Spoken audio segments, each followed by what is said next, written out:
என்ன சாப்பிடுற? இந்த நீளமா தண்ணிக்குள்ள இப்படி இப்படி ஓடுமே, அத ஓடும் போதே புடிச்சு திங்கிறது. அது உனக்கு தெரியாதா? என்னன்னு சொன்னா தான்டா புரியும். யார் கடையில சாப்பிடுறதுக்கு என்ன வச்சிருக்க? அப்பமா மக்கான். உங்க பாட்ட மாக்கானா? இதாம்மா எங்க பாட்டு நல்லவரு. என்ன வச்சிருக்க சாப்பிடுறதுக்கு? அப்பமா மக்கான். சத்தியமா உங்க பாட்ட மாக்காண்டானா? இப்ப நீ ஒத்துக்கிறியா? சும்மா இருக்கண்ணே. சரி, என்ன சாப்பிடுற? இதுல ஒண்ணு தொடுங்க.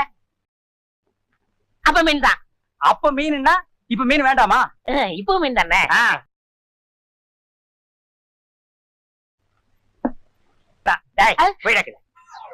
அடே, உலகத்துல எல்லா விவகாரம் தீர்ந்து சமாதானம் ஆயிடுது. ஆனா இந்த மீனுக்கும் மனுஷனுக்கும் உண்டான பிரச்சனை மட்டும் தீரவே மாட்டேங்குது. அப்படி என்ன பிரச்சனை? கடலுக்குள்ள நாம உளுந்தா மீன் நம்மள தின்றுது.